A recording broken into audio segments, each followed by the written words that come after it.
Mr. President, Friday marks the deadline to fund the Department of Homeland Security. Last week, Congress, House and Senate, passed the 5 outstanding bipartisan government appropriation bills that funded 96% of the federal government. Senate Democrats drew the line when it came to funding this department, the Department of Homeland Security. After what we had seen in Minneapolis, in Chicago, and so many other places, we successfully removed that bill from government funding package to allow for negotiations with respect to federal immigration enforcement agents and their operations. Republicans have had a week to work with Democrats to reform ICE and the Border Patrol and rein in the campaign of terror we've witnessed in Chicago, Minneapolis, and across the country. I'm sorry to say we've made little progress in reaching an agreement. The administration's campaign of terror has led to the detention of innocent people, serious injuries, and deaths, including those of Alex Preddy and Renee Good in Minneapolis, both American citizens who were exercising their constitutional rights to observe and protest ICE enforcement. Americans are seeing this chaos play out in countless videos, and they're demanding change.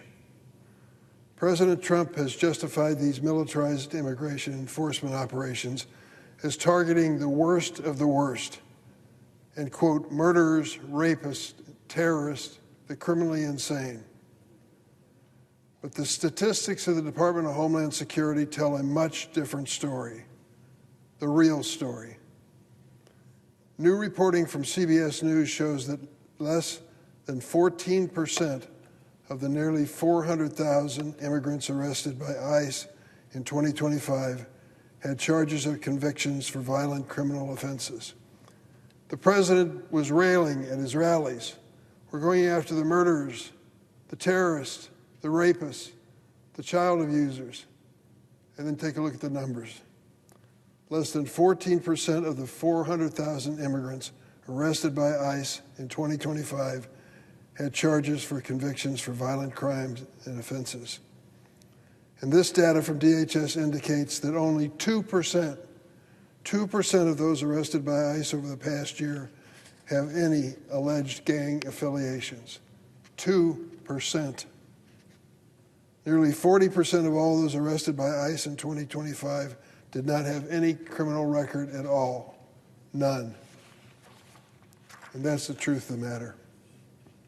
These militarized immigration enforcement operations are not really designed to lock up the worst of the worst. They are designed to sow fear in a community. I saw it Saturday. St. Pius V Church in Little Village in the city of Chicago, an Hispanic community. The people all wore masks and very, very careful where they walked and when they went shopping, when they went to a restaurant, when they went to church. That's the climate of fear that's been created by this operation. Removing dangerous criminals, 2%. 2% of those arrested and detained and separated from their families had any criminal background. And while Operation Metro Surge in Minnesota has been in the national spotlight recently, the city of Chicago, as I mentioned, is no stranger to Trump's campaign of terror. Last week, I also attended a Democratic forum examining Department of Homeland Security's use of violence in immigration enforcement operations. There I learned what happened to a 30-year-old Montessori school teacher, Miriam Martinez. Listen to this story and tell me that ICE is focusing on terrorists. Miriam Martinez, on a Saturday morning, decided to take some spare clothing in her closet to her local church to give to people who might need it. She got in her car, drove over to her church. Miriam Martinez is a United States citizen. She was born and raised in Chicago. What happened to her? ICE confronted her on a major street in Chicago on that Saturday morning. And when she drove away, they fired and hit her 5 times 5 times they shot her. A CBP agent during the Trump administration's Operation Midway Blitz. 5 times she's lucky to be alive. Ms. Martinez described that moment in her opening statement. She said, "I struggle with the memories of every day, the shots ringing out and the burning sensations as the bullets ripped through my skin and body." What crime is she guilty of? Taking spare clothing to her church on a Saturday morning. Good enough for ICE to fire away. The fact that Ms. Martinez is alive today after being shot 5 times is a miracle. I told her as much. But immediately after the shooting of Mr. Martinez, the agent, I won't say his name, we know what it is, the agent of CBP, a 23-year veteran, went on his cell phone and bragged about his shooting abilities in private text to fellow agents. He wrote, and I quote, "I fired 5 rounds and she had 7 holes in her body. Put that in your book, boys." He was so proud of himself. He shot this woman, this 30-year-old Montessori teacher, 5 times. What happened to the van that they allege she rammed into, causing the shooting incident? Mysteriously, it disappeared from the scene. The ICE van was taken away. Well, where would they take the ICE van? They took it to Maine, 1,000 miles away from Chicago. Why Maine? That happened to be where the agent lived. But it also was an effort to cover up the actual evidence of what happened that day. You see, there was no indication on the van, the body of the van, that she rammed into it, and she did not. There was no evidence whatsoever. But they removed the evidence. So what happened when they brought the charges in court against Miriam Martinez for ramming into the ICE van and for defying the agents? What happened to those charges? They were all dropped. 5 times that woman was shot on the streets of Chicago, and when it came to pressing charges, the government dropped all charges against her. Ms. Martinez, a teaching assistant to little kids, spoke of the trauma she continues to carry with her. Quote, "The physical scars will always be there in the mornings and evenings. When I get dressed and I stare at my body, I'm now permanently disfigured by the 5 bullet holes." She continued, quote, "There will be time this summer when I head to the beach with my dogs and family. There will be there when I get down on the floor with the students. That shooting will be with her the rest of her life." They dropped all charges.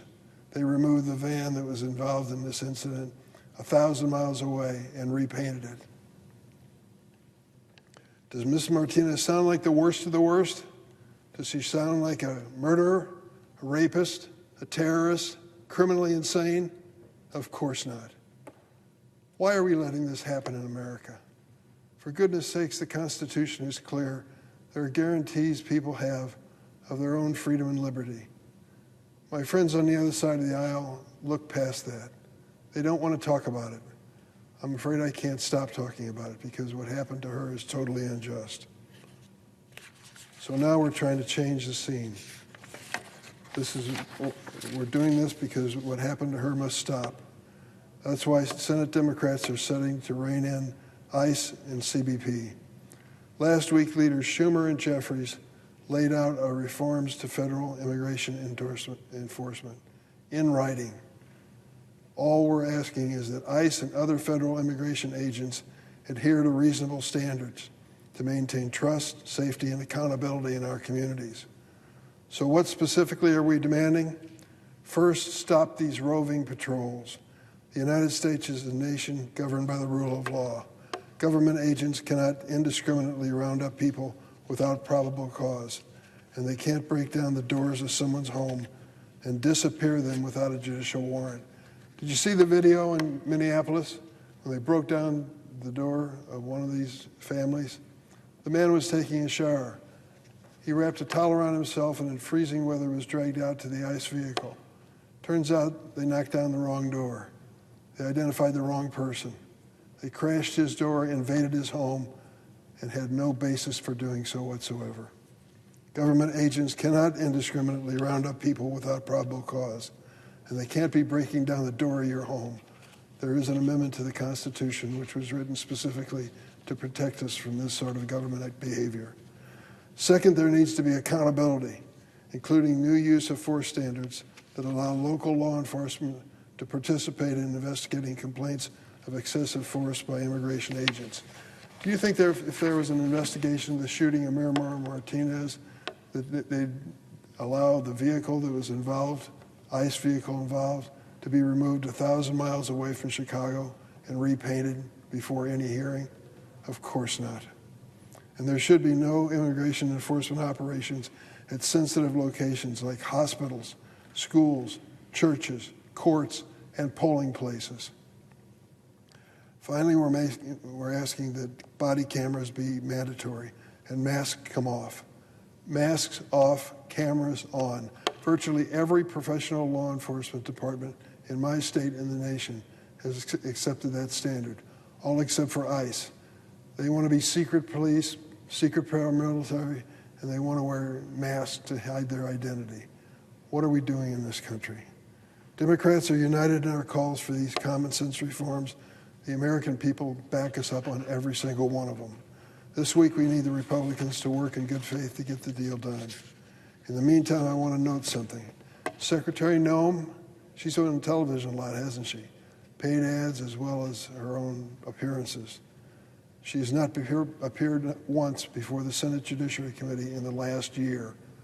When I've asked repeatedly of the chairman of that committee to bring her in for an accountability session, he's tried with no luck.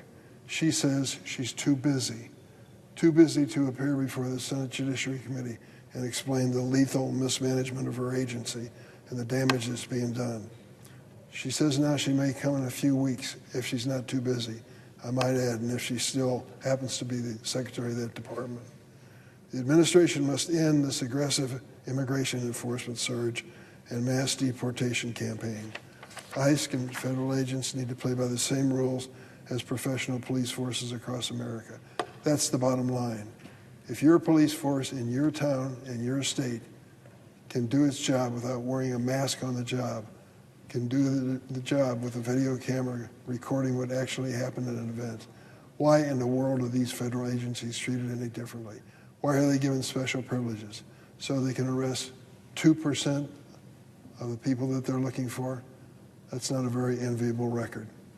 Mr. President, I yield the floor.